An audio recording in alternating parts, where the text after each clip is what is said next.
Hello and welcome to this review of my NMB PC122 keyboard.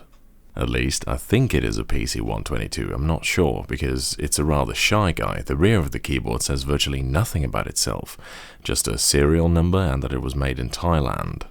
I only have a few part numbers, such as this one, 111943, which is shown on the PCB below the NMB Hi-Tek logo. However, that's just the part number of the PCB, so I'm really not sure what the part number of the whole keyboard is. An almost identical looking later gen NMB called the PC122 does have a known model name though, so I'll just borrow that in the meantime. 111943 doesn't quite roll off the tongue as much anyway. Anyway, I got this in trade with Ben, aka NG-Coder, for another NMB keyboard, and it's pretty cool because most people don't even know that NMB made a Battleship style keyboard.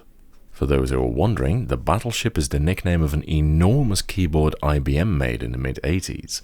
It's a 4-kilo behemoth and part of their famous Model F series. NMB clearly modeled theirs after IBM's keyboard, using the exact same size, layout and style, including the tilted top part and everything. Although I have no idea exactly what computer it was meant for, I guess it was probably for some terminal.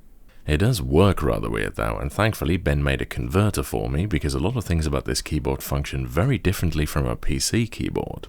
I really like the styling at the converter box too, with the retro look and red ticker tape and old school ports and program button. Nice.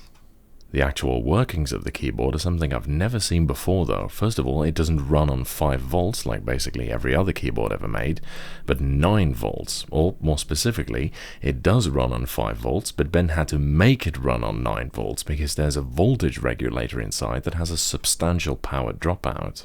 Second, it sends no break codes, but only make codes. Now to elaborate a little bit on that, normally a keyboard sends a make code when it finds a switch closed, to let the computer know that that switch has been pressed, and when it detects that the switch is open again, it sends a break code to let the computer know that the key has been released.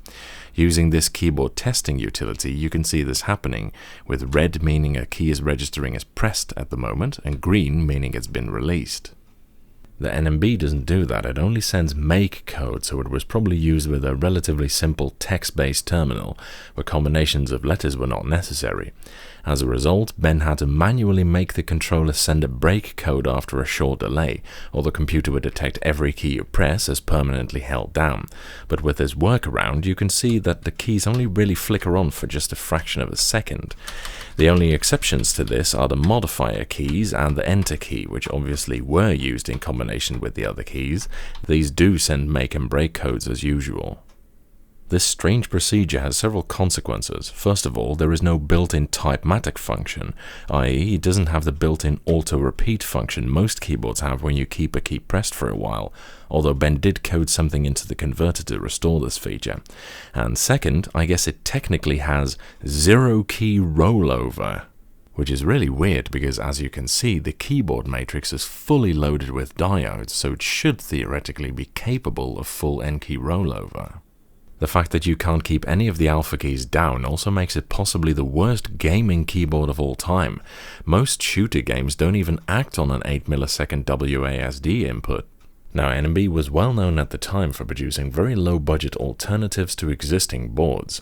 Although they really didn't skimp on build quality, their boards were generally put together excellently. Their RT101 was about a sixth the cost of an IBM Model M, and is really not that far behind in terms of how well it's put together, especially considering the price difference.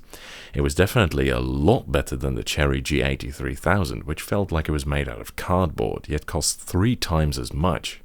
I have no idea how expensive the PC122 was, or even how much a Battleship was for that matter, but it's probably safe to assume the difference between the two was even bigger, because the Battleship was a Model F, which tended to cost about twice as much even as a Model M. The NMB is not quite as heavy as the IBM, in fact almost nothing is, but this particular NMB is a 1987 first generation board, which means it doesn't fuck around and it comes with a thick steel back panel, just like the IBM, and the top case is an extremely tough and thick piece of plastic, far surpassing that of the Battleship even, which is well known to be prone to shattering. At over 2.8 kilos, the NMB is quite a hefty beast itself anyway. Most of the weight of the IBM comes from the ludicrously heavy metal pan that the assembly sits in, but overall I'd say the NMB is actually built slightly better than the Battleship, a very rare honour indeed. Now you might think that the keycaps would be clearly inferior to the IBMs at least. After all, IBM made absolutely outstanding keycaps, but just like the Battleship, the NMB uses thick PBT keycaps with high quality dye sublimed printing, and they're not far behind really. Even the spacebar is PBT, which is quite rare because it's not easy to do without it ending up shrunken or warped. The caps have a peculiar trait that's extremely typical for NMB keyboards. Although it's most often seen on second and third generation keyboards, it was evidently also used on their first generation. A lot of the keycaps are stepped on the outside, which is sometimes assumed to have been done out of aesthetic reasons to keep up with the two modifier keys at the bottom here. Anyway, the caps fit these switches very well. Their low profile and negligible amount of overhang over the huge sliders help give NMBs their typical bassy typing sound, although in this case the chassis and case make the switches sound a lot more high-pitched than usual.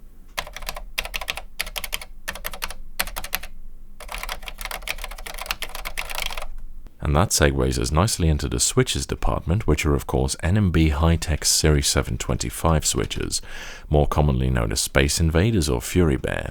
In this case, they're the early white one-eyed linear design with the customary stiffer switch for the spacebar. These are somewhat stiff linears that are not particularly fond of dirt and dust, but they work well when in good condition, and these ones are very nice and smooth. I've gone into detail about these on several occasions, so for more information on them, please refer to my other Space Invaders videos.